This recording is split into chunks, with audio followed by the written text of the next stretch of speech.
All right, we do have 10 o'clock. We'll call the meeting to order. One quick thing I wanted to get out of the way is the requests to do online participation are ending at 10. It's just too hard to get everything going and still for Ryan to run the meeting. So them are going to be closed now, and we will move on with the Pledge of Allegiance. I pledge allegiance to the flag of the United States of America and to the republic for which it stands, one nation, under God, indivisible, with liberty and justice for all.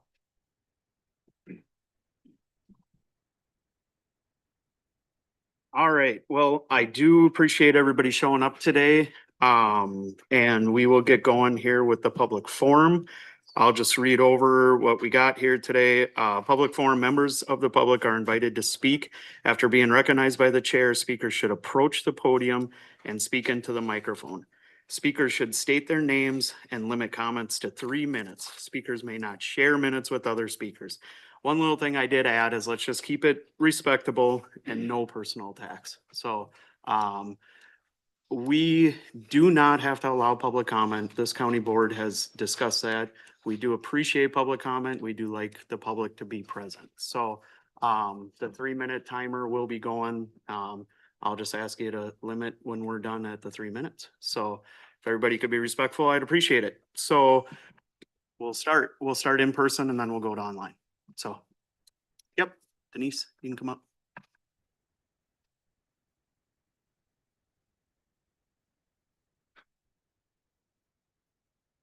Denise Weiss, Royalton Township. Normally I'm always here to talk about cannabis, and this time I'm here to talk about Mr. Wellham. I heard first that he was being investigated by WCMP Facebook page. The story did not explain what the accusations were, just a lot of sensationalism. My questions are, who leaked this to WCMP? And why was it done? Was this a smear campaign because JJ has always supported us with the cannabis industry, that it should be in industrial zoned areas away from residents? Because he always has supported us for that. When there are union negotiations, there are closed door meetings. So this is not aired out first and foremost within the public. There was no facts to this investigation as to why this was being investigated on the social media. I do believe that every person deserves that first when they're being accused of something. Mr. Wellham, I have seen him recuse himself from a vote and explain why he's recusing himself for potential conflict of interest. I have not seen other commissioners recuse themselves when they should have recused themselves, especially when they had things to do with Martin's greenhouses within the sales and services of what they used to do. Quorums, I have not seen JJ involved with quorums. We know that that has been an issue with a few of the people. So to say that this is not a smear campaign, I question it. JJ's paid his taxes. He questions areas within the commissions as far as why is this done? Is this a financial benefit to the county? He has always been supportive within his constituents and also within others in the area. You know, question, if you have a question about something, you know, he gets back to you. He talks to you. He fights for you. He supports you. And as a resident of this community, that is vitally important than not have somebody just cave in to big money. I respectfully think that how this was approached was incorrect. Thank you. Thank you. Who's next? Just state your name and where you live. Sure. My name's Nate Houston. I identify as a little old lady. What's happening in this county isn't leadership. Where's your residence? General Andrews Drive. Okay. What's happening in this county isn't leadership. It's corruption and cowardice disguised as governance. The ongoing attacks against Commissioner J.J. Waldham are nothing more than a political witch hunt orchestrated by the county administrator, the county attorney, and complacent commissioners who sit silently by while one of their own is targeted for doing his job, serving the people. Commissioner Waldheim has done what others in his position have lacked the courage to do: stand up for taxpayers, challenge waste, and fight for transparency. He's worked to release county-owned lands back into the hands of tax-paying citizens and local businesses, putting those assets to work for the community instead of letting them collect dust under bureaucratic control. He's exposed waste, questioned backroom deals, and demanded accountability, not for personal gain, but because that's what the people elected him expect. Now, because he refuses to play along with insider politics, the county's top leadership is attempting to smear, isolate, and destroy him. They spread rumors, manipulate information, and hide behind legal jargon, all to protect their own power. This is not about ethics. It's about silencing a man who can't be bought, bullied, or bribed. Let's talk about the timing of the county administrator's decision to leave. The county administrator's sudden decision to take a massive $50,000 pay cut from $180,000 a year, I'm rounding numbers, to $130,000, all while seeking another job, is not a gesture of humility. It's a red flag. It's a desperate move to get ahead of public scrutiny and to rewrite the narrative before the truth fully comes to light. No honest public servant walks away from that kind of salary unless there's something deeper at play. The citizens deserve to know what's happening behind closed doors. And there are commissioners who stand by in silence, watching this charade unfold while doing absolutely nothing. Their cowardice has allowed corruption to take root in the very institution meant to serve the public. They betrayed their oath and the people who trusted them to act with integrity. Even more disturbing is the conduct of the county's legal team, a group that seems to believe they can weaponize their positions without consequence. Let this be clear. Qualified immunity does not shield malicious acts or bad faith behavior. When attorneys abuse their power to carry out political vendettas, manipulate legal processes, or retaliate against elected officials, they step outside the bounds of protection and into personal liability. No title or badge excuses corruption, and no immunity covers intentional misconduct. This isn't just an attack on Commissioner Waldheim. It's an attack on accountability, transparency, and the democratic process itself. The people are not blind, and they are not fooled. They see who's working for them and who's working against them. Commissioner J.J. Waldheim has stood tall when others have hidden, spoken the truth, and stayed quiet. He's defended taxpayers when others have defended their paychecks. He has done what people have elected him to do: fight for them. It's time that this county stop pushing. Okay, thank you. Who's next?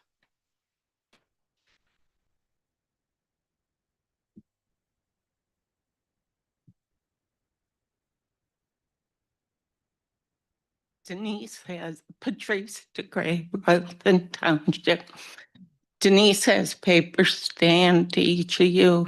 They are complaints to the Zoning and Planning Commission. You already had, Josh has his from me, but not from my husband.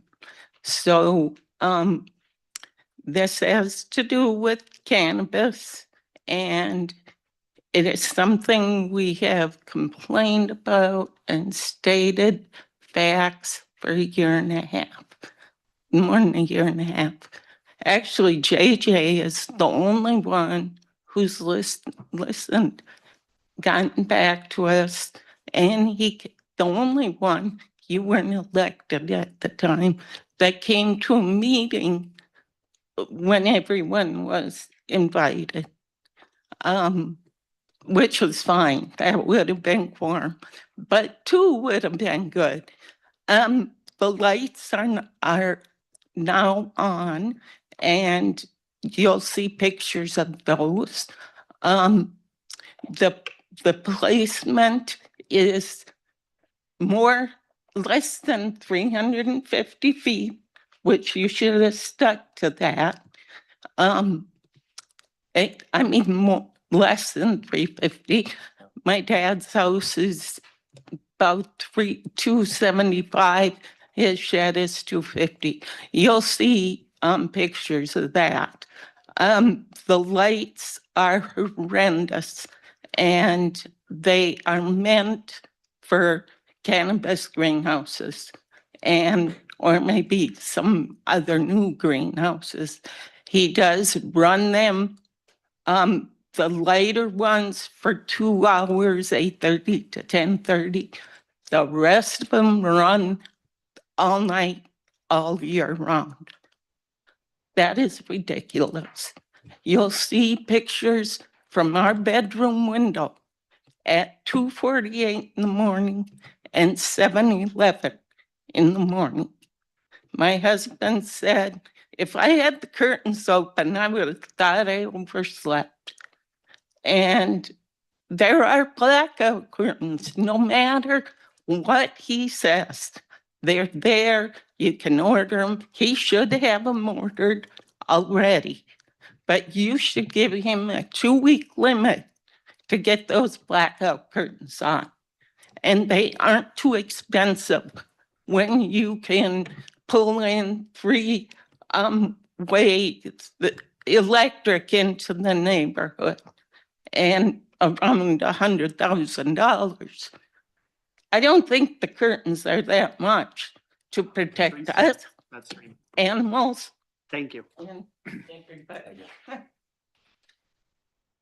Yeah, you can just give it to Deb and she'll get it to us. Yep, thank you. Anybody else here? You can go.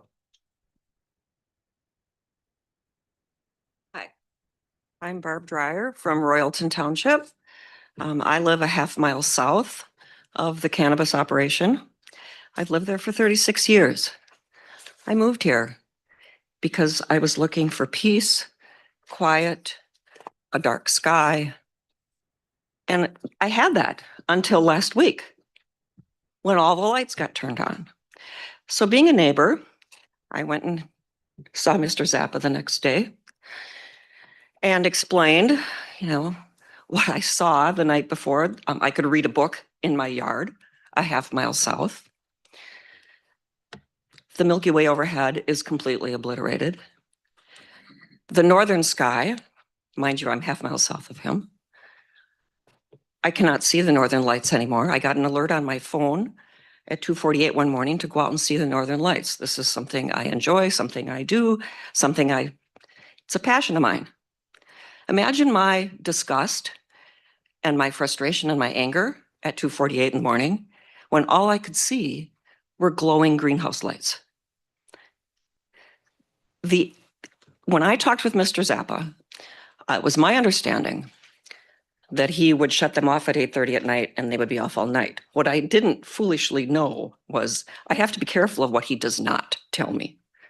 And in reality, what he said, as he said later, that I did not understand that to be at all what he said, was that he would shut the lights off at 8:30 in the winter and 10:30 in the summer. I naively thought that those lights would be off all night. And then I texted him the next day and he goes, no, I just meant they'd be off between 8 and 10:30. Hello. And then there's been discussion about, well, how come no one complained when Martin's greenhouse lights were lit? I lived there too. I could count the number of times on one hand where I noticed Martin's greenhouse lights. And it was a dull, soft glow. And it was only in January when there was cloud cover, a snowstorm was coming, and the white snow was reflecting. Never anything like this. So I asked Mr. Zappa about his lights. Oh yeah, I'm using Tom and Laura's lights. Okay, he is. But he's also installed a whole lot more lights. So if I could give you a visual, think of Tom and Laura's lights as the brightness of a candle. Think of Mr. Zappa's lights as a bonfire, and I am not exaggerating in the least. So I did some reading on the OCM website yesterday. OCM requires that interior and exterior lighting be managed to prevent light pollution or disturbance to neighbors. Well, he's hit the disturbance to neighbors level big time. Interior lighting of greenhouses, this is from OCM. All right, we do have 3 minutes. Okay, must be confined to the interior, preventing light and glare from being visible. I just want to see this stuff enforced. Thank Thank you.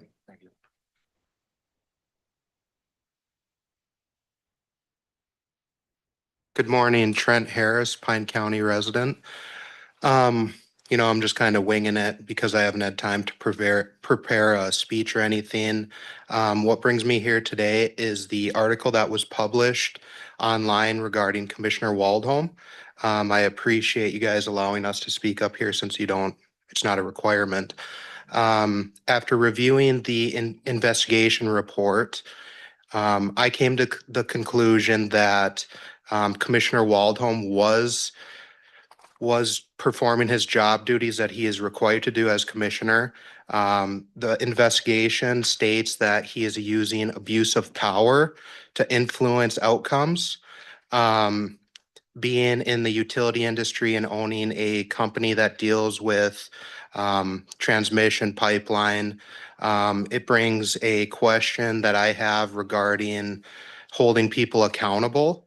When it clearly states that the law, you are not supposed to put signage on utility poles. Now, I read the report from Attorney County Frederickson, I believe is his name, that says he has not seen it in 17 years and has not prosecuted for it. Now, I'm not saying that prosecution is necessary. However, just because a law hasn't been prosecuted does not mean that it is right.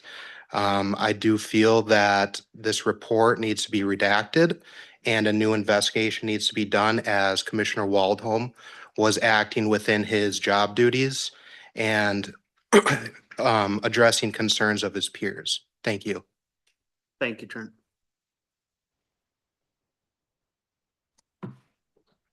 Anybody else in the public? Okay.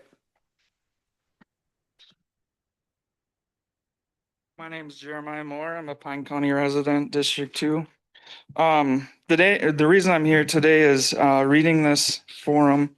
It states that Commissioner Waldham has, abused his power and stuff like that. And, I served my country for 12 years, never been arrested, worked for the Pine County Sheriff's Office for 2.5 years. My criminal record is clean. So myself and the chair commissioner here have our differences. And when it came to handling those differences, we talk about special treatment and stuff. And when we were getting paper services, exchanged back and forth, he got called into the sheriff's office and served privately. I had 3 deputies show up at my house because they were told that I was going to be violent. I have no violent accusations, never been arrested. Nothing, just some traffic violations. 3 deputies show up at my house twice and served me in front of my children. So I had to sit there and explain to them that. Second thing I'm going to read here is we had an agreement, signed agreement drafted by attorneys stating that we were supposed to leave each other alone, right? Supposed to leave each other alone. Here, the chair commissioner has inserted himself into a state battle that has absolutely nothing to do with him, and stating in here, I'm an elected official and work as a Pine County Commissioner for District 2. I am also the sole owner of a successful multi-generation family business, which has been owned and operated by someone with the Moore family for 3 generations. I know Jeremiah works as a furnace and duct cleaner. I mean, I could read this whole thing. It basically states that because I'm a furnace and duct cleaner, I can't afford to build a pole shed on my property. So I'm taking advantage of an elderly man for money to build a pole shed when I have a loan through Stearns Bank to build this pole shed. So I don't know how, and this is being handled through Pine County, how a commissioner, the chair commissioner, can insert himself into a case that involves him to no extent. He doesn't have any relation, didn't know this family beforehand, and he was a friend of mine. And it's still holding up. He's still allowed to testify on this behalf. So, I mean, these are all legal documents, county, state of Minnesota, county of Pine. I have the paper services that have the deputies' names and stuff on there. Brought it up to the county attorney, brought it up to the sheriff. All right, there's your 3 minutes. Thank you. You're welcome. Anybody else in the public? Nobody else here? Okay, we do have some online comments. We will start, I'm just going right down the list here.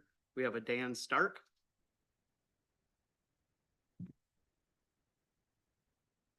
Dan, are you there? Okay, we will move on to. I'm sorry, I'm here. Do you hear me?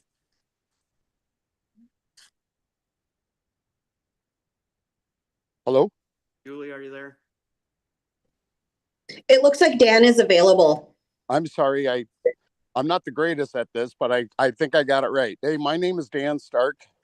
I am a seasonal owner cabin up in Twilight, and we also own 600 acres out in just west of Willow River.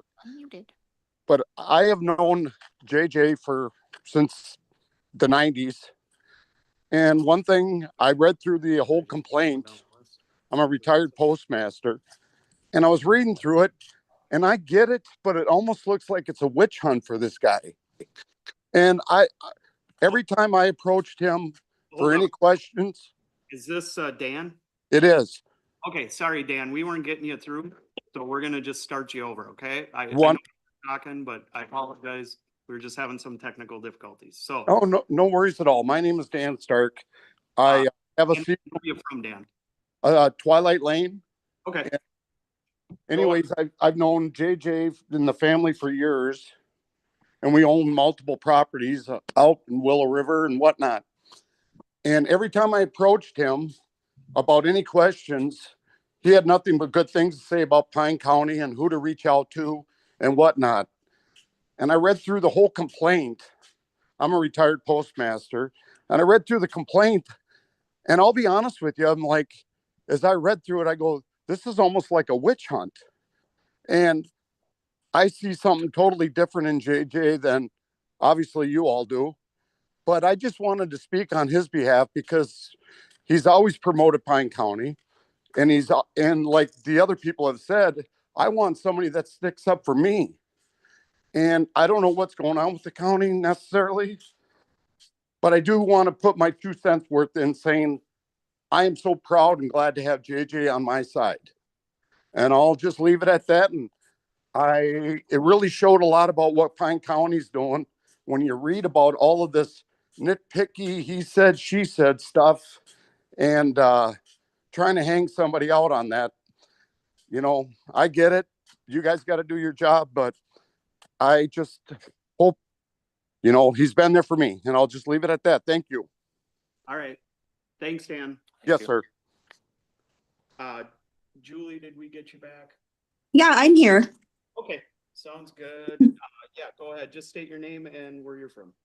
Okay, my name is Julie Waldham. I'm from the Sturgeon Lake and Ascove areas. I am JJ Waldham's niece, and I'm speaking today as a concerned constituent of Pine County. Dear friends and neighbors, I want to share from the heart why I support JJ Waldham as our Pine County Commissioner. JJ isn't just a leader in our county. He's a family man, a friend, and someone who truly cares about the people who call Pine County home. JJ has always led with integrity, honesty, and hard work, and we all know it. He's the kind of person that doesn't shy away from tough situations, but he meets them head on with determination and compassion. Whether it's helping a neighbor, standing up for what's right, or lending a hand when someone's in need, JJ is the one that will be there. That's just who he is, steady, dependable, and genuine. What's been disheartening is seeing how much time and effort some people in this county spend trying to tear him down instead of working together to lift our community up. JJ deserves better, and so do us, all of us, the people of Pine County. Instead of focusing on division and criticism, we should be recognizing the good work that he has done and the dedication he continues to show every single day. He's not in this for attention, for power, or just to make friends. He's in it because he truly loves the county and he wants to see it thrive for generations to come. JJ understands the value of family, community, and doing what's right, even when it's not the easy thing to do. That's the kind of leadership Pine County needs: honest, heartfelt, and focused on people over politics. I'm proud to stand with my uncle, JJ Waldham, and support him as our Pine County Commissioner. What I don't support is a smear campaign, and that's exactly what's going on. I hope others will see him. I hope others will see in him what so many of us already do, a man of character, compassion, and commitment to the place we call home. Thank you. All right, thanks, Julie. Thank you. Okay, we have a Brett Mlaskaj.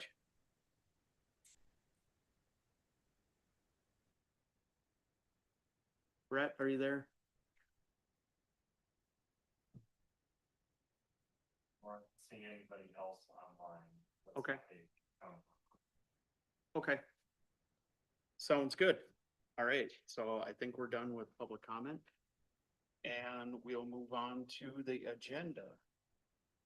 Is there any additions or revisions to the agenda? Commissioner Moore, members of the board, there was just two additional information items that were sent out. The first was for item 1 on the regular agenda, just a copy of the investigation. And then the second, and it was a copy of the draft low potency hemp edible ordinance. All right. Well, How do we go move is? I'll second it. okay, we had motion by Ludwig, second by Waldham. Is that what it was? Yep. Okay. All right, is there any other discussion?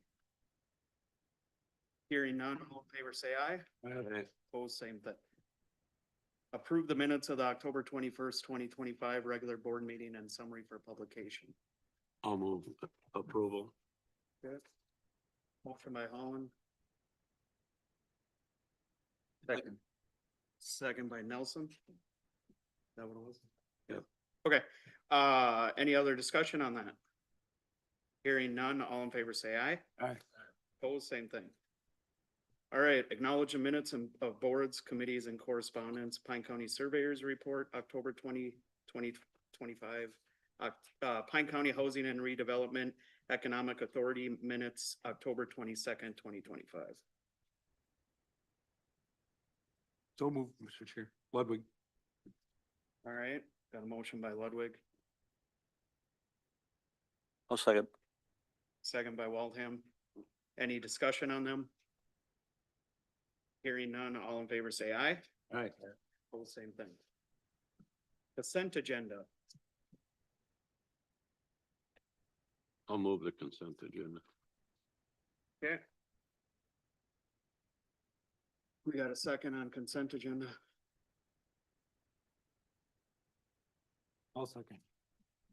Motion by Holland, second by Ludwig. Is there any discussion on the consent agenda? Hearing none, all in favor say aye. Aye. Opposed, same thing. All right, we'll move on to the regular agenda and the future investigations. Consider the facts and discuss potential outcomes of the investigation. So I'm gonna turn it over to Margaret and her team there, and yeah, we'll go from there. Thank you, Commissioners. My name is Margaret Skelton, for those of you who don't know me. I have been the Pine County's labor attorney for over 20 years, representing the county in grievance arbitrations, interest arbitrations, and in general employment matters. We are here today because complaints came forward against Commissioner Waldham. Former Pine County Administrator David Menke contacted our firm to conduct an investigation of these complaints. Attorney Lauren Kingsbeck, who is here with me today, was the investigator, and she did draft the report that you received in your materials, and that has been redacted. We are going to start with a summary of the investigation and its findings. And after Ms. Kingsbeck completes her summary, then I'll provide recommendations to the county board.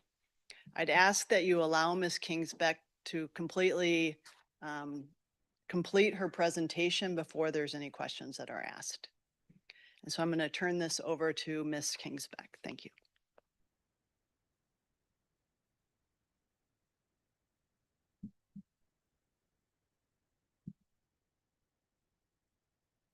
So as Margaret said, my name is Lauren Kingsbeck. I'm an attorney with Radwick, Rozek, and Maloney.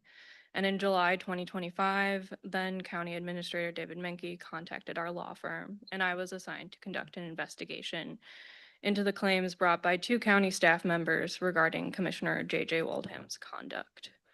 In particular, the claims allege that Commissioner Waldham attempted to improperly exert his authority over county staff in regard to a resident's property tax status, and then also in regard to signage posted on utility poles by a staff member's family member. As part of the investigation, I interviewed 7 individuals. I also reviewed documentation provided by county staff that was relevant to the allegations. As part of the investigation, I also contacted Commissioner Waldham several times regarding the investigation and inquiring if he wanted to participate in an investigative interview. The first of these was on August 18th, 2025. I sent an email to Commissioner Waldham's official county email address, informing him that I would be conducting an investigation into complaints of misconduct made against him and inquiring whether he wanted to participate in an investigative interview. I did not receive a response to that email, so then on August 25th, 2025, I sent a letter to Commissioner Waldham's address via US mail, again informing him of the investigation and inquiring if he wanted to participate. The letter also stated that if I did not receive a response from him by Friday, September 5th, 2025, I would presume that he was declining to participate in the investigation. That same day, August 25th, 2025, I also sent an email to Commissioner Waldham's official county email address with both a copy of the letter and also notifying him of the investigation and again inquiring whether he wanted to participate and informing him that if I did not receive a response from him by Friday, September 5th, 2025, I would presume he was declining to participate. I never received any response from Commissioner Waldham. I also confirmed with IT that the emails that were sent were received and they were read. I also never received the letter returned undeliverable.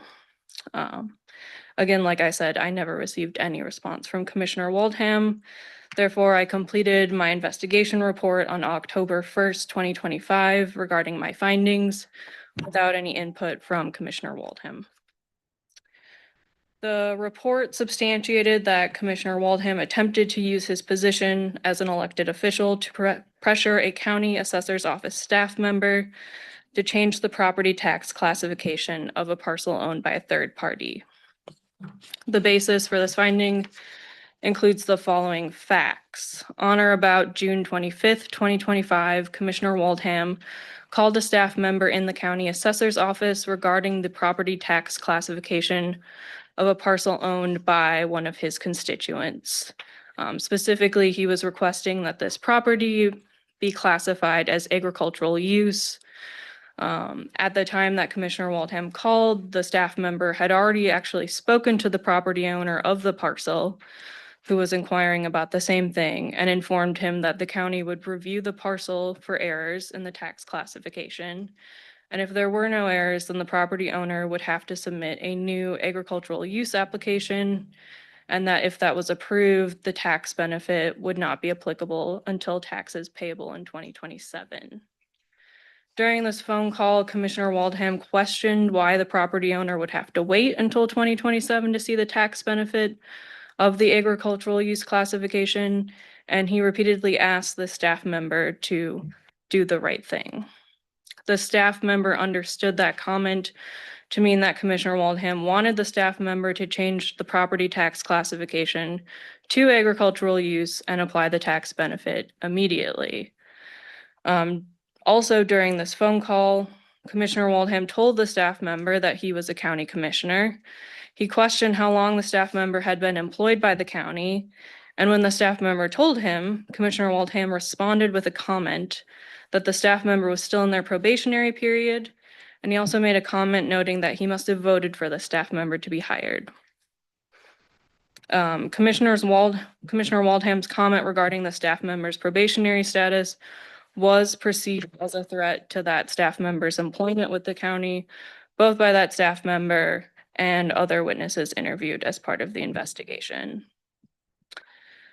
During this phone call, Commissioner Waldham continued to pressure the staff member to change the tax classification of the parcel, despite being informed by the staff member that this would be inconsistent with state property tax guidelines and that there was no approved agricultural use application on file for this parcel. During this phone call, the staff member felt that Commissioner Waldham was asking them to violate the tax code because Commissioner Waldham continued to insinuate that the staff member should change the property tax classification, even after the staff member told him it was against state guidelines. The report also substantiated an allegation that Commissioner Waldham used his status as an elected official to seek criminal charges against a former coworker and the coworker's family member who is a county employee. The basis for this finding includes the following facts. Commissioner Waldham identified himself as an elected official when making complaints to other entities regarding signage posted on utility poles by a county employee's family member. These signs were advertising that family member's business. The family member was also a previous coworker of Commissioner Waldham's. The commissioner specifically mentioned the county employee's recent employment with the county when making a complaint about the signage to the county sheriff.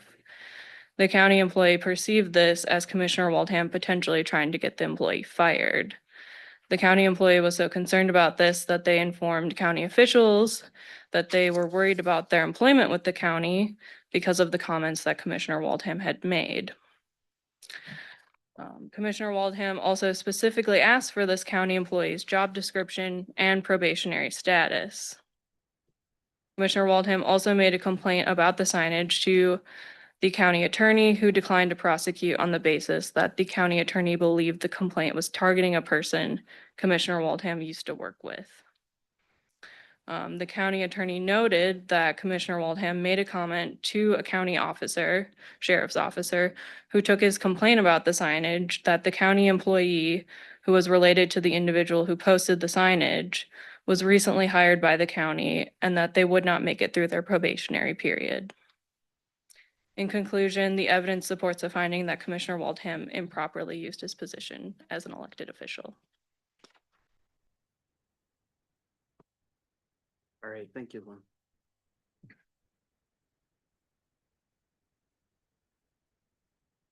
Thank you.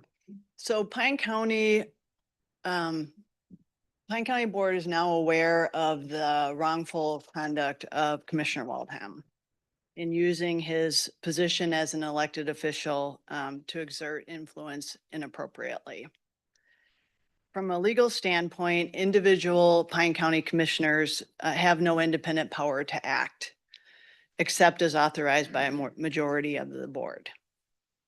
The question remains, what does the Pine County Board do with this information regarding the inappropriate actions of Commissioner Waldham?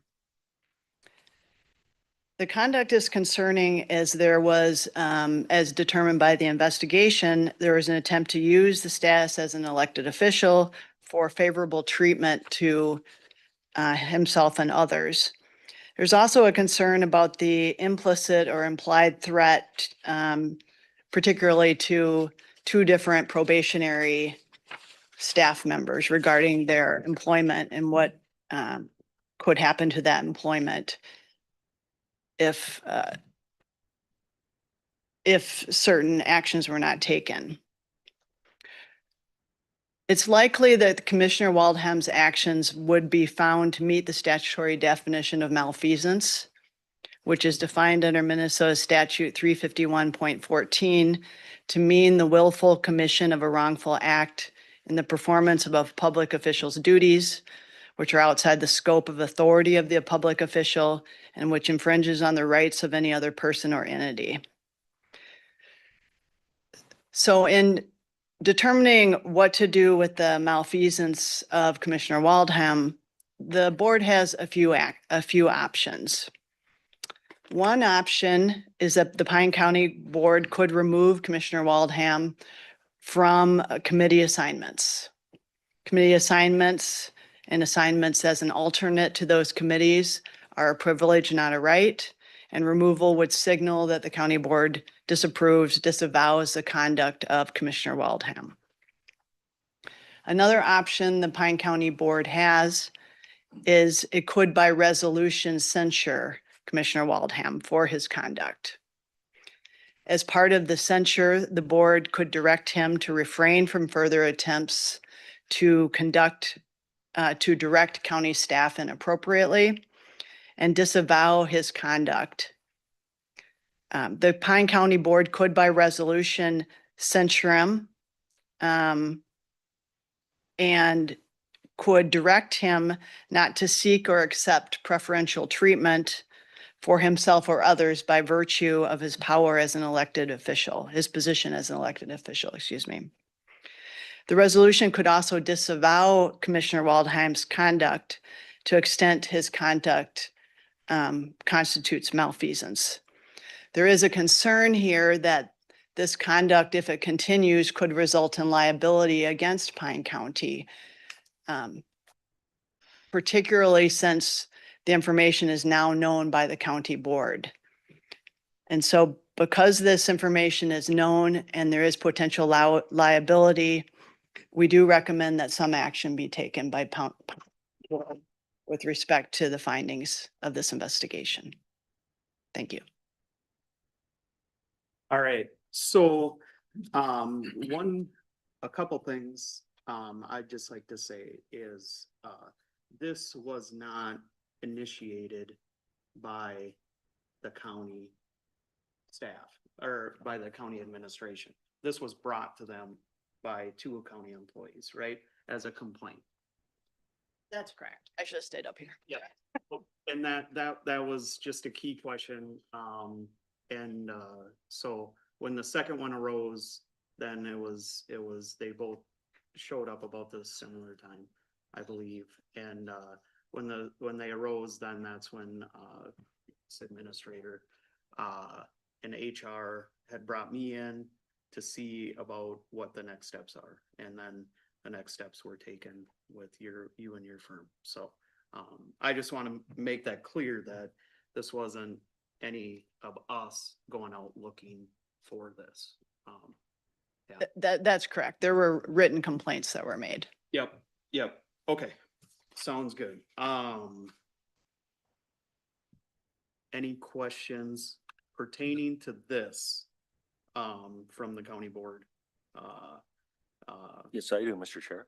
Okay, now, we do have to make it about this. We're not going on anything else, okay?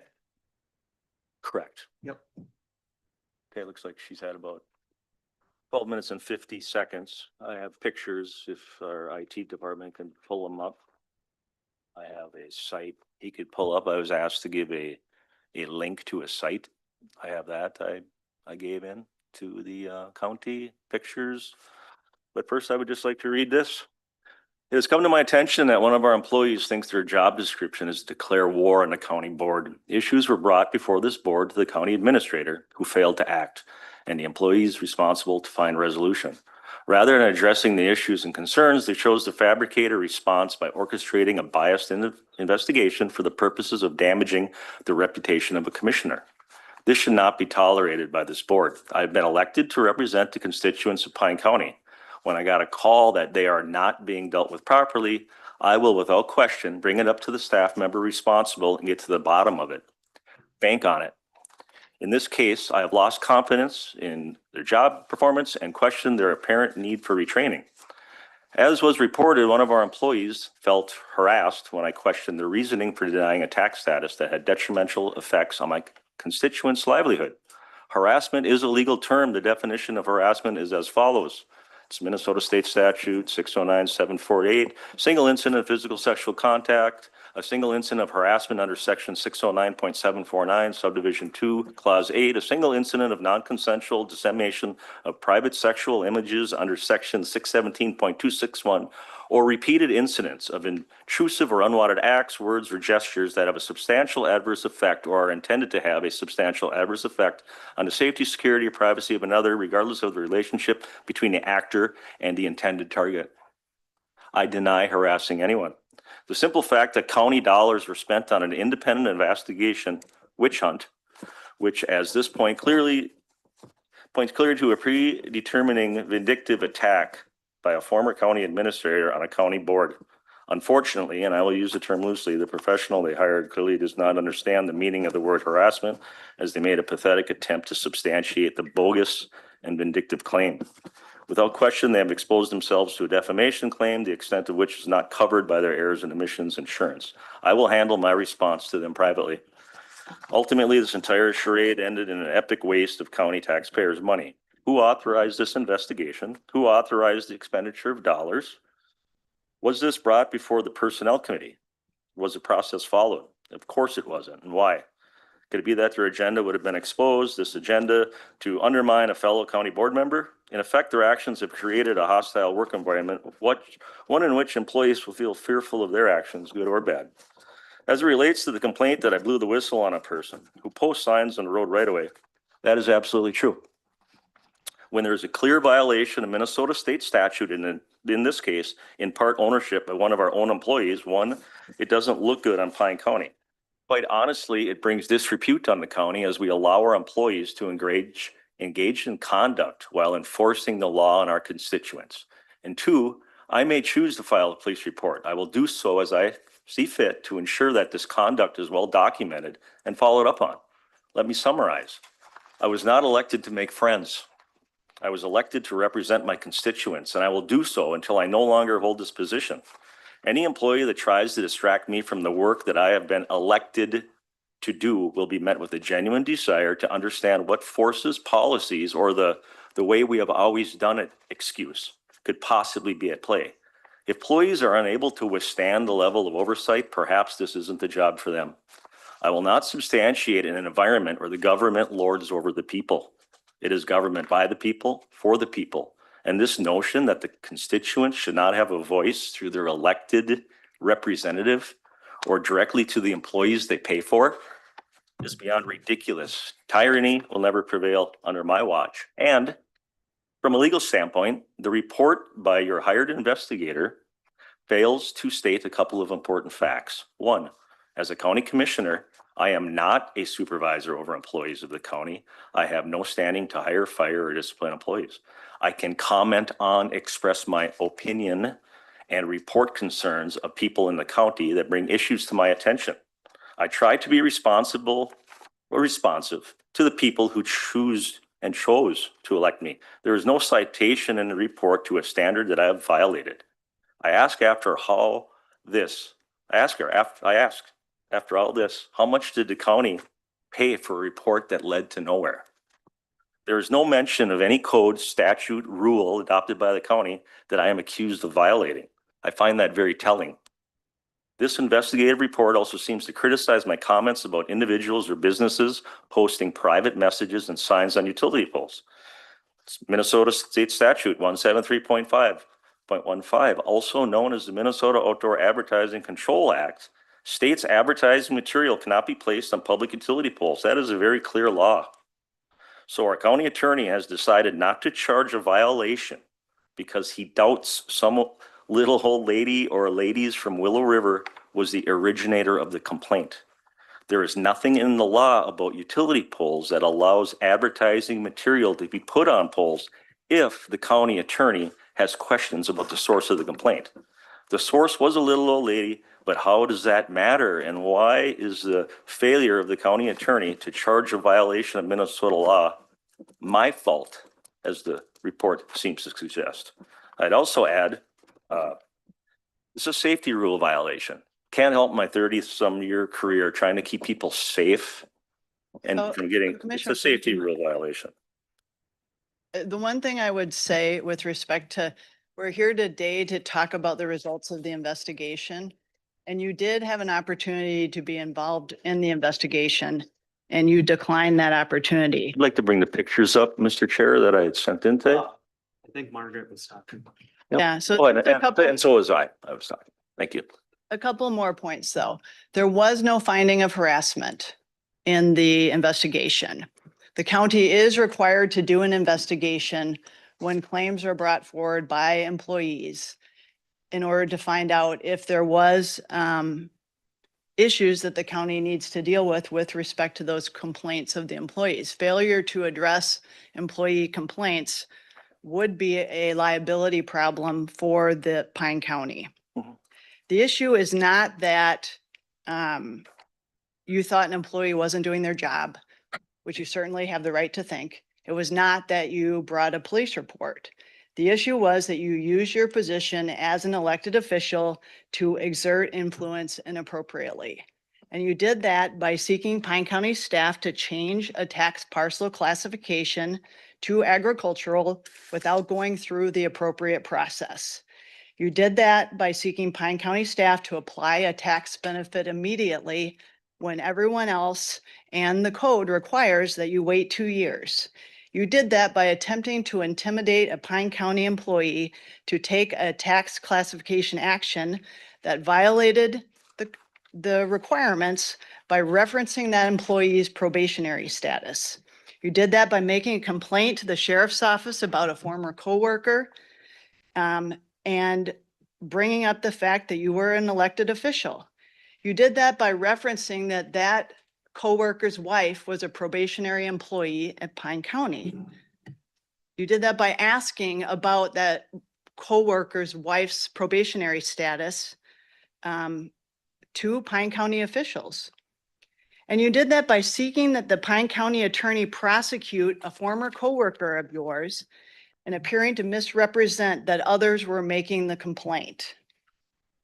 Pine County is now aware that you are inappropriately attempting to exert your position as an elected official and needs to take action on it. These other issues are smoke screens. They are not the issue. I have some pictures and a link that I sent in. Are we able to access that we could bring up? How do they relate to this They investigation? relate exactly to this investigation in response to what I was accused of. I didn't answer a correspondence from them. It ties into that, saying that when somebody is actually hired and they have a title and you refer to them as what they are, a probationary employee is a probationary employee. And so how do any I of see where these- this, I see where this is going. I read my statement. It's on the record. If we could show what I have up there, it has everything to do with this. how? You will see. It is in response to this. So you're not allowing the people to use our county stuff that the taxpayer is paid for? Mr. Chair. That's why we're here today, correct? Yeah. go Mr. ahead. Chair. The act that you're investigating something and trying to see what's going on with people. isn't the Defending problem. myself. It's not the problem. The problem is how you made that employee feel when you were addressing them. So your investigation isn't a problem or whatever you were working on. Like the lighting or whatever, we have a right to do that. But you can't put a implied threat to a staff. That's what we're addressing. Didn't threaten anyone. Hmm? Did not threaten anyone. Well, I know, I'm just saying that's what the Okay, complaint, you know. Yeah. trying to help you. Thank you. Yeah.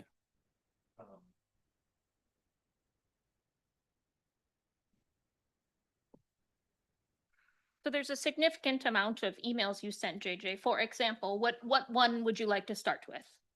Brant Road, let me pull it up here. That does not apply to this investigation. Well, it's actually a county administrator that was called numerous times to deal with something and he refused to answer.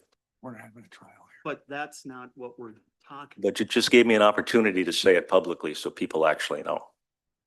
Okay. That's what it is. We're doing It's, smoke screens. That's what you're, well, that's what you're. it's your opinion. I would just like to read something. I've been obviously thinking about this a lot. So as a county commissioner, I just looked up the oath of office.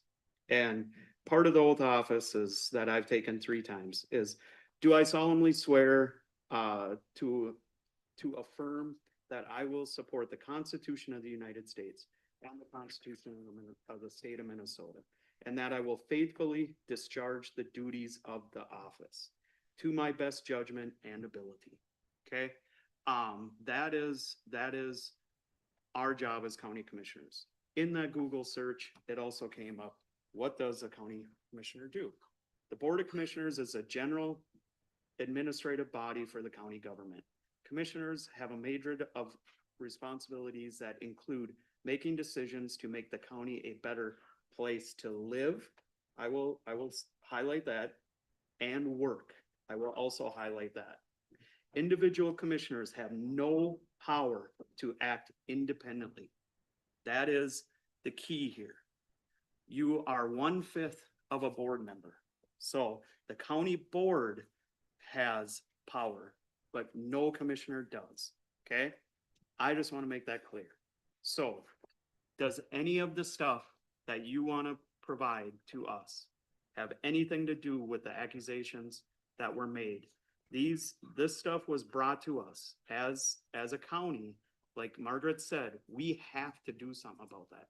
If we have employees come to us and say that they feel threatened by a county commissioner, that they feel like someone is trying to threaten them, threaten their position, and I know you may not say, I am going to fire you, but that is part of our job. I take my job extremely serious, and I don't care what anybody says. I listen to everybody. Just because I don't do what you want me to do does not mean I'm not listening and not doing. Obviously, you have seen personal attacks against me right here today. All of you guys have. Do you think that helps me or my family? No, this is not a personal attack. This was brought to us by employees, and now we have to do something to it about it. This is not a trial. You had your chance to go and be interviewed. Lauren contacted you 4 or 5 times and you refused. That was it. That is not what we're doing here today. County board needs to take action. Like Margaret said, we have to. So. Is there any other? I have a question of Margaret, I believe. In the options you gave us, in the resolutions, is there a part of that resolution that could say, a commissioner has to go to the AMC new commissioner training? Could that be part of a resolution? Sure, sure. That is something that the board could certainly request happen. So as I understand it, we have options of censorship. We have options of committee assignments. And I think that is, obviously something we have to do something. So what exactly does a censorship mean again? It's a resolution and it's a public reprimand. And then it also distances the county board from the actions of an individual commissioner who cannot, as a matter of law, act individually on behalf of the county. To say the county board only acts as a board and we disavow and are distancing ourselves from this inappropriate conduct.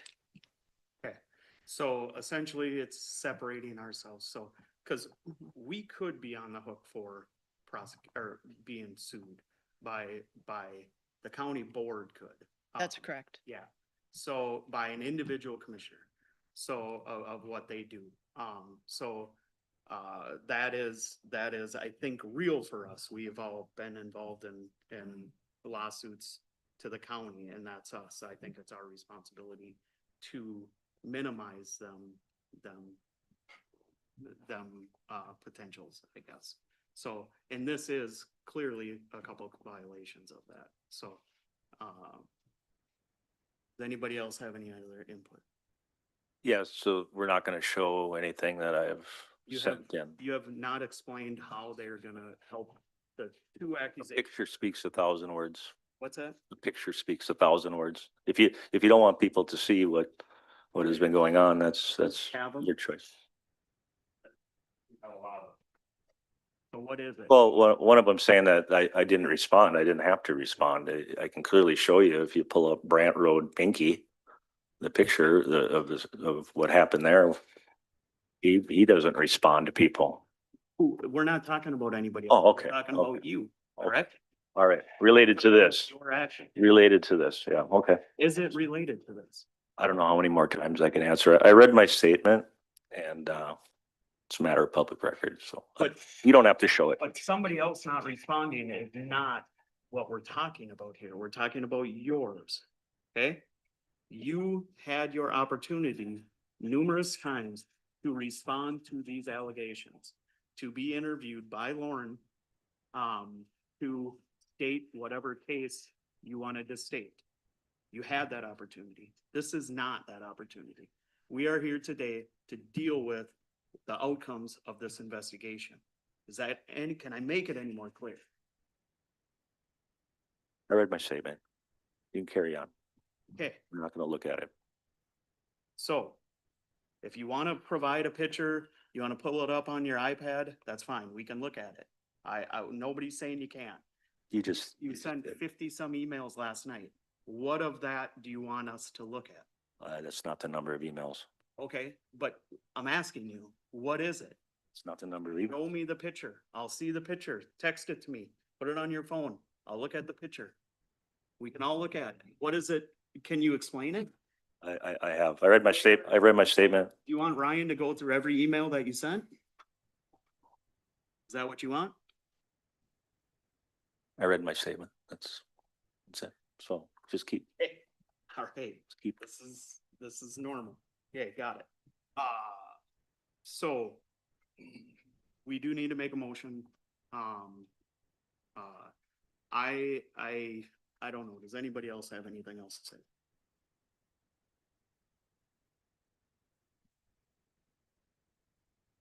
Could you read those options again, Margaret? Sure. So, two options. One is that you could remove Commissioner Waldham from his committee assignments. Since that is a action that the county board can take as indication of your disapproval and separating yourself from Commissioner Waldham's actions. Or you could censure Commissioner Waldham for his conduct. And as part of that censure, direct him from refraining from future attempts to direct county staff inappropriately in violation of their professional duties, and directing him not to seek or accept preferential treatment for himself or others by virtue of his elected position. So essentially, that is what our job duties are anyways. But because of the allegations, because of Commissioner Waldham not adhering to them, his oath of office that he took, we have to do this publicly. So we can separate ourselves from him. So essentially, we are just telling you again that these are not, you cannot do this stuff. If we take the committee assignments away, then that is, which we all know, whatever your opposition to not going to committee assignments is, saving money, whatever. So that shouldn't be that big a deal for you. But that way he cannot act. He doesn't have the supervision of the county board. So essentially, them two things, then he can act, he can come to a county board meeting, and then we have the supervision of the county board of any actions. Then that separates the county board from anything he wants to do outside of that. Correct. So with that, I would make a recommendation to censor and remove from committee assignments. If somebody wants to put in there a requirement to do some training, I would hear that.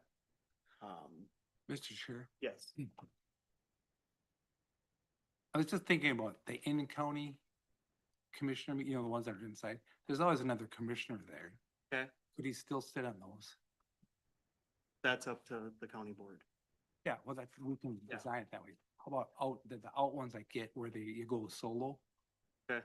But there's always somebody, I think, So essentially, when there's some supervision from another county board member, the committee assignments that are not supervised. So, Yeah, we have in-county meetings. I think that those would be okay. do That we makes a lot of sense. okay, do we have to name them right now?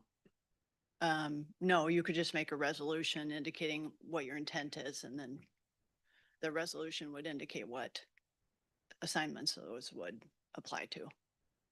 Okay. So does that make sense? That would be part of that, motion. I have one more question, Mr. Chair. So how long does this, what's the duration? So the duration is up to the county board Okay, to make a determination as to how long of a period do you think that it's necessary for this to occur? could we make it until he finishes some commissioner training? And then how do you want to do it? I don't know the answer. I'm just throwing out options. I don't think it should be permanent. Mr. Chair, Mhm. I think that might be a wonderful idea to censor him from committee assignments until such time that he has completed commissioner training, which is available through AMC. Is there a certain training or Well, new commissioner, multiple new training? commissioner training, I believe it's a 3-session now, isn't it, Roger? I can't remember. Well, when I went through it this last time, it was in like a 3-day block. Yeah, I didn't hear that part, Roger. And, it's like a 3-day block. 3-day block. and that wouldn't be available again until January of 2027. Correct. Okay. It's on a 2-year cycle. Okay. All right, so I did have a motion on the floor. I will withdraw that motion. If someone wants to make a different motion with these things, and or I can as well. I'll make a motion that we censor Commissioner Waldham as advised by our attorney, and that we pull him off the committee assignments until such time he has taken the new commissioner training, completed that. Okay? Do we have a second? Steve, I didn't hear the full motion, sorry. Oh, I'm sorry, that we censor JJ and pull him off committee assignments until such time that he has completed new commissioner training. Okay. And then is he gonna still be on in-county? Yes. Okay. I'll second that. Okay? Is there any other discussion? Yep. Okay, so I wanted to wait until there was some sort of motion made. Whatever, so a couple of things. First off, I want to thank the people that came in support of JJ. Constituent services are important. They're very important. And obviously for you folks, that's important as well. And I think that's important for all of us, you know, that we represent the concerns that our district has. So thank you for coming and sharing that. When we get to some of the underlying issues, and I know we're not going to be talking about the underlying issues today, you know, what brought this about, but I think it has bearing in the sense of, even though those issues that position may have been a noble position and a right position, and even a position that I very well may support. That's not the problem. The problem is, and maybe there's two phrases: do the ends justify the means? It's the methodology about going about getting something done. That's where the issue lies. And secondly, does the good outweigh the bad? And if we sort of use those sort of things, I think we're erring, because the standard is actually pretty high, and that's what's concerning, is when we use our position of authority, I would say misuse our position of authority. And and I want to thank the people that did the investigation as well. I was unaware of any of this until I got it as part of the agenda, just like I'm assuming everybody else did in WCMP and whatever. That's how the information was disseminated. It's part of the public agenda. So if there's additional information, I don't know how it got there, and I didn't get it either. So there. But I take that very seriously, some of the allegations towards employees, and it's an employee's right to bring those forward.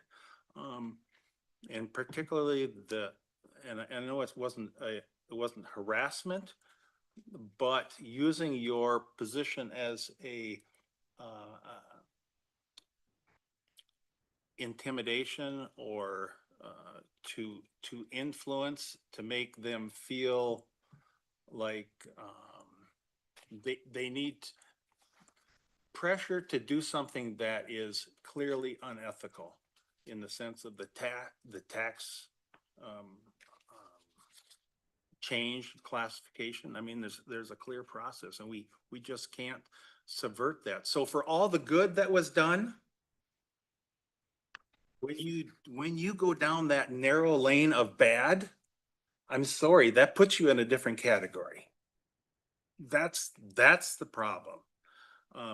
And to me, that's a pretty serious problem. Is it redeemable? I think it certainly is. But,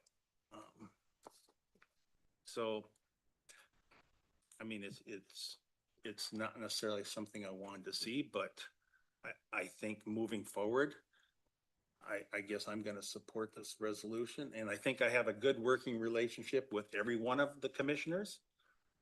And I expect that to continue. But that's where things are at. All right, thank you. Is there any other discussion? I just want to thank Roger for putting it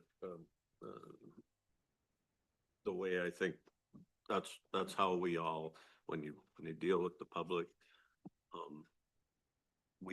nobody leaked anything to WCMP. They got the board packet, I'm assuming, and what was on it. And that's how we all got our information. I got the board packet. I guess I got a email from Administrator Kelly to say, make sure you look at your board packet. But other than that, I had no idea any of this was going on. As is, everybody got that same communication letter, though, at the same time. Everything was out on the website to the public the same time everybody got it. So nobody's seen anything earlier than anybody else. So, yeah. Okay. So hearing no other discussion, anything else? Okay. All in favor of this, say aye. Aye. Opposed, same thing. I oppose. Okay. All right, thank you. We will move on to the low potency hemp edibles ordinance draft. Yeah. Thank you, Mr. Chair, members of the board. At the last meeting, we had discussed the requirement for the county to provide registration for those businesses selling that will be licensed come January 1st to sell the low potency hemp edibles. And so at that time, the board had directed county attorney and myself to draft an ordinance very similar to our tobacco ordinance that provides for a registration process. That is the draft that's before you today, and it very closely follows our tobacco ordinance in that, yes, the statutes are different because they're different that surround the low potency hemp, but otherwise the overall structure of the ordinance and the overall requirements of the ordinance are very similar to that of the tobacco ordinance. Obviously we have our different types of definitions that are required in this ordinance. And then it moves it through, just how to, that they must be licensed by the Office of Cannabis Management to do it. And part of that licensing process is to register with the local unit of government. And this ordinance does provide for that registration throughout the entire county, whether it's a city or a township, which is very similar to what our tobacco ordinance does. We license all tobacco businesses in the entire county, no matter what jurisdiction they're in, and that is what this ordinance also does. It outlines the provisions of that registration, of what they would need to have to be a registered, so they have to be at least 21. They do not have a valid actual retail license. They would have to have a pre-approval or a retail license for the low potency hemp to be able to apply for registration, because that way, because otherwise everybody and their brother could be applying for this and not actually be going through that OCM process. Basic information will be requested on the application. There's some prohibitions of certain folks of holding a license, and so those people, obviously, we wouldn't allow to register a business. The one piece that this ordinance does not address, which I chatted with Reese about yesterday, is in our tobacco ordinance, it requires that for us to provide a license or a registration, the property cannot have delinquent taxes.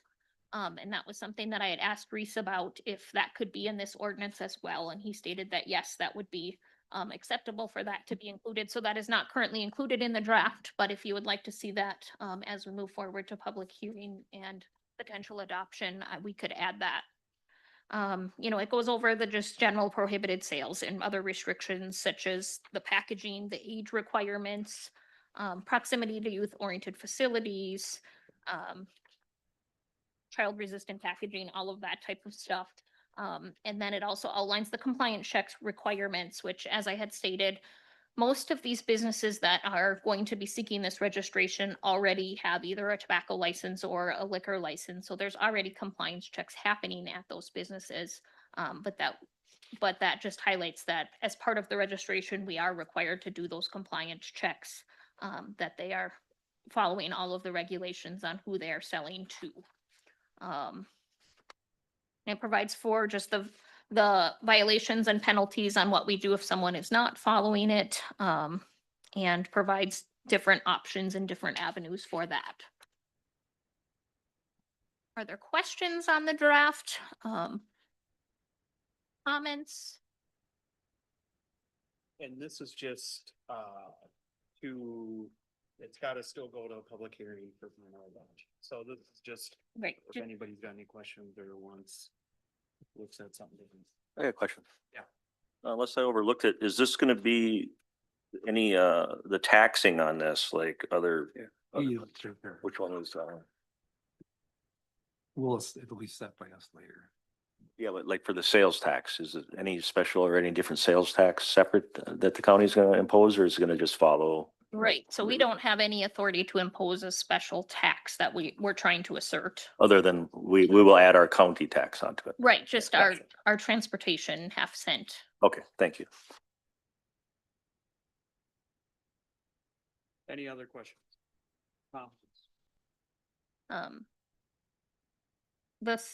Are you guys okay with adding that requirement for no delinquent taxes to have a registration? I think we've got that in our liquor ordinance, we've got that in our tobacco ordinance. I think that makes sense. That consistency is a good thing. Yes. All right, and then we'll have a public hearing next meeting. Correct. Next meeting. Correct. The public hearing, as you scheduled at the last one, would be for the next meeting, and then potential adoption at that same meeting, because the OCM's window for licensing these businesses closed the end of October. And so they are going to be turning to the county shortly for us to determine if these folks are registered or not. Okay. So there's no action I need of you today, just so that you could have a review of it prior to moving forward. Perfect, thanks. All right, we'll move on to the next section, commissioner updates. Highway 23 Coalition. Looks like Waltham. I did not attend that. I looked at it as an opportunity to save mileage and per diem. That's, so with that, I don't typically respond, but when you go to a committee assignment, if you want to save the county all kinds of money, like you think you are, you don't have to take a per diem. So you could do it out of the generosity of your own part. So if you really want to save the county money, then it would really help if you went to the committee assignment. And then just don't take the per diem. Don't have to. We don't force it on you. So moving on to NLX, looks like it was canceled. Housing Redevelopment Authority and Economic Development Authority. Jerry? Go ahead. I'll piggyback on, I got my notes here. If you don't mind. Nope, I'm fine. We had the general meeting, I'm just trying to find meetings. They elected officers. Chair is Trevor, Gaylor, vice chair is Rick, and secretary is Leah.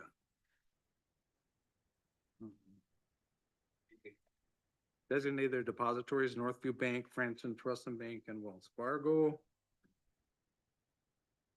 I think it was pretty much the most of it. Then they gave an annual review of the housing and economic development projects, which was pretty fascinating in itself. The goals that were met, the projects they're working on,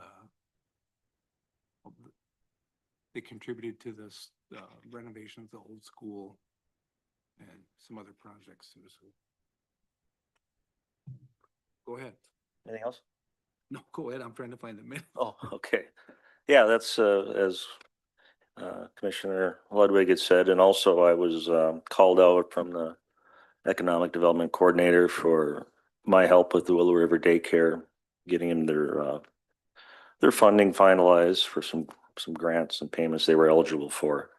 And also, I would just like to say that we had a Bruno developer that was there that has been working hard to try to work through some situations with the county in relation to wetlands, trying to get his housing development built. There's still some roadblocks in the way at the county that is slowing him down quite a bit to get his housing done.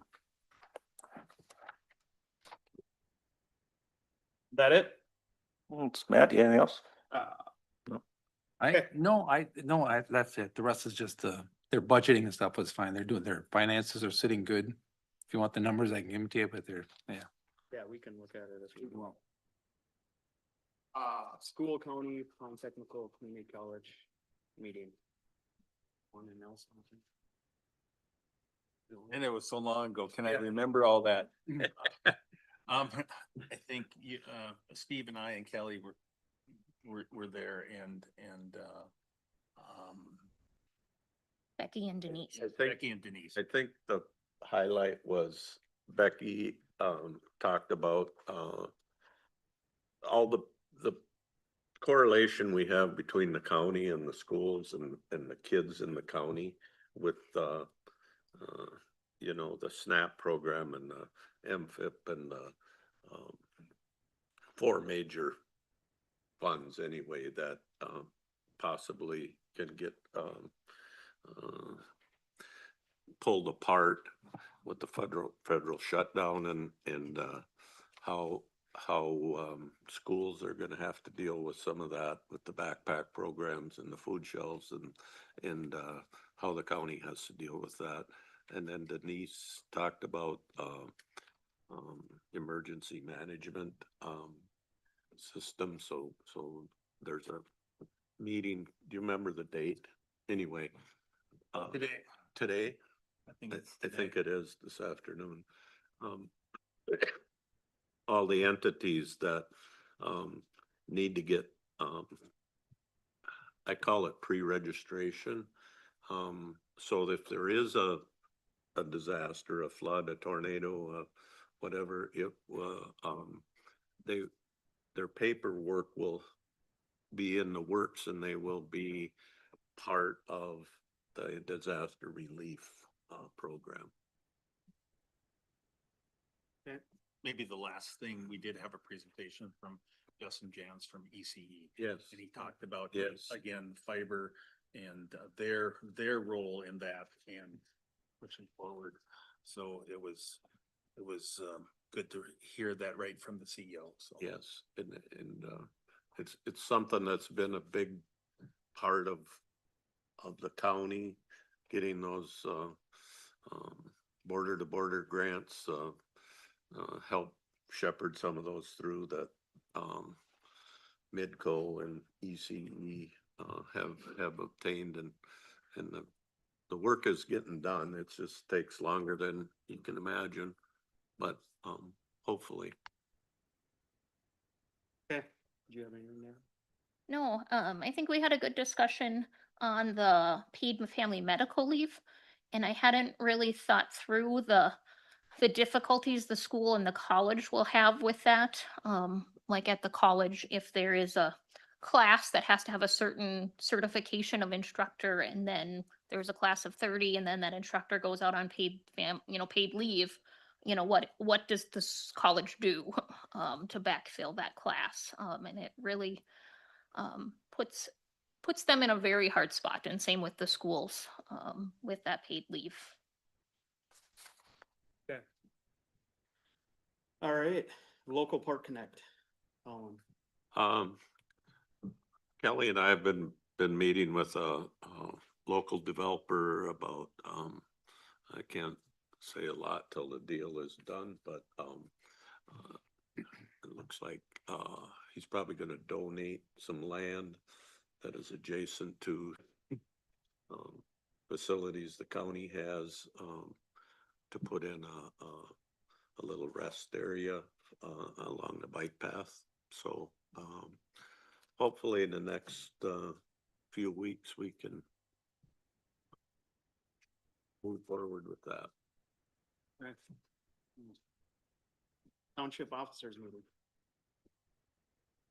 There were, Stephen up there for the county board, Reese, Frederickson, our, county attorney was there and gave a nice presentation as well about all the convictions that happened in Pine County, and those were convictions basically of, I don't know, sex crimes and things like that. So that we see that there are results. It's not always the results we want to see, but he went through a whole list of them. So it's unfortunate that it's happening, but we also see that the system is working, and these people eventually are incarcerated because of that. So that was great.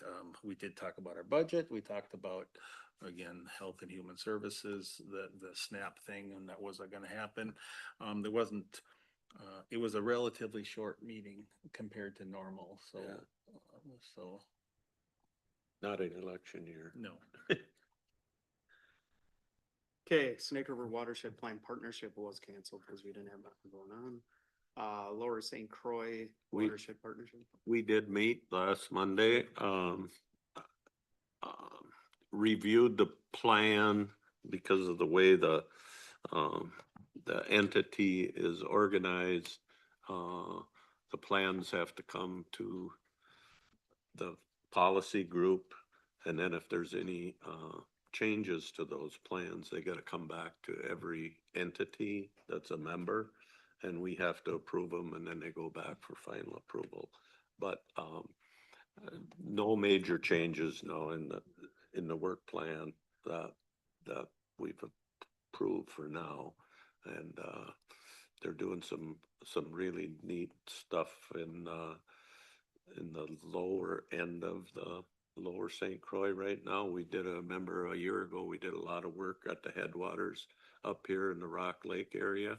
And now they've shifted more into Chisago and Washington County. Perfect. All right, well, thanks for that update. Labor negotiations, yeah, we've met, but quite a bit. We have, and we are working currently through some. We have one settled. But these ones we're working on now, I think we're close, but Teamsters is settled. yeah. They have voted for it. Yeah. Lots of deputies. Yep, Yeah. so, Two other ones cooking pretty good. Tomorrow we meet all day again with a couple more, I think maybe even three. if Three. we can get it. So I don't know, do you want to add something? I don't think so. Okay. Yeah. It's that time of year. Yeah. Me and Commissioner Ludwig need to get to spend a lot of time together talking about a lot of things, so. Deer hunting and that kind of stuff, so. Courthouse Security Committee, Ludwig. I'll get the start. Were you there, Kelly? I was a little late getting in because teams kept kicking me out, but I got the minutes, so. The court security update, Ryan Thompson updated that there's been some medical incidences in the room, and Judge Steffen verified that, so that, like, that a defendant who passed out, so they have an AED now and stuff like that in there. Terry Fawcett gave a kudos to security. It's visible and approachable, and it's great it's helping the building. Then it was brought up about the courthouse door security, so if something happens, they think you're gonna have a cutoff switch so they can just lock it down. Which will lead to what we're talking about, like, so that, they're looking into the expenses of that and how that would work, so if someone comes in, they can just control that entry. So it's gonna have to be reasonable price. So Pete's gonna try to get that numbers for the next meeting. And with that brought on, then should we do an active shooter training in this building in case it does happen, like we've always done, like with the sheriff's office? So that discussion went for quite a while, and if something does happen, how departments kind of have to have some idea of what to do and where to go and how to handle that. So that's gonna be talked about and figured out with the group, and it'll start out as a tabletop first, so people have an idea, and then it may move on to an exercise in the building at some point, so they can kind of run it through once, so you get more familiar with it. To me, that was probably one of the best things that was talked about. Other than that, that's pretty much it. Okay. Central. That's me too. I Yeah. will just keep going. Yeah. Yep, we had our meeting. What's interesting is the opioid grant for the Narcan and stuff is this kind of dried up for them. So I think we're getting it now through the sheriff. I think it comes through public health dollars. Wish Reese was here, so, and it's getting harder to get a hold of. But with that, the medical director there gave a great report saying that the opiate use trends, the death, they're declining. 26% decline in Minnesota, and then 24% nationally. But there's a weird number there that's the Black and indigenous population are 10 times more likely to die from an overdose than the white population. So I don't know if that's access to Narcan or what that is, so they're trying to figure that out, but the numbers say something funny's going on there. Then the rest was just training events they're holding with, and then we approved $500 to go to EMS recognition event in Morrison County. That's pretty much it. Okay. Is there any other updates? Meeting. I had a little road tour with the county engineer last week on some projects going on in the Pine City area in District 1. And the one that people might be most interested in is where the new Quick Trip is being built. It's a tough intersection there. And so they, with the city's help, put together, they got a team and did a traffic study there. There will be a set of lights that are going in there. They may even put some temporary lights this winter, but it's a project for next summer. It's one of those three-legged milk stools, you know, it's MnDOT, it's the city, it's the county. So Mark kind of took the lead on that to shepherd the thing through, and I think it'll turn out good when it's done. Is it gonna be a roundabout then? That's what people- No, there's not enough, that would be the preferred thing, but there's not enough land there and too much slope and a lot of reasons. But Mr. Chair, I have one more thing. Yeah. Last Saturday, I didn't go to the township officers meeting, but I went to former county employee Mary Patterson, who worked child protection for a long time. I went to her funeral and just to kind of be there, because I worked a lot with her when she was in child protection and I was in investigation, so I just want to mention that she's a good employee and worked hard for the county on a lot of cases. Okay. Anybody else have anything other? All right, take a peek at your upcoming meetings. One other quick thing I'd just like to say is, us as a county board, we do have a tough job. I do appreciate everybody's, showing up and support and comments. I really do. And I just hope that everybody continues that, you know, we can all be civil. I think everybody knows to be effective is not to just go against. It's not just to go with. To be effective is have communication, talk about it, maybe both sides meet in the middle. That is effective communication. There's a lot of allegations that got thrown out today. Like I said, you guys have all seen the nice personal attacks just here today, against me, myself personally. And these are the things that we all deal with on a daily basis. To have employees come forward, you've seen how hard it would be. How would you like to be one of them employees, in your job that dealt with this today, that came forward, made these allegations? I would support any employee comes forward. The process was the way the process was. It was not anything other than dealing with what happens on a daily basis. Pine County has 300 employees, close to it, give or take. That is a lot. And we do need to manage that. That is our responsibility as a board, not one person to do what they feel is right. We work hard. I appreciate all our employees. I appreciate everybody that lives in Pine County. And going forward, I encourage anybody to reach out. My phone number is public. Most people know how to get a hold of me. I would ask that they don't impede on any family or business stuff. So I've had a lot of stuff brought to my business. My business has suffered from it, and that sucks as a board member. Because maybe I didn't go along with what that person wanted.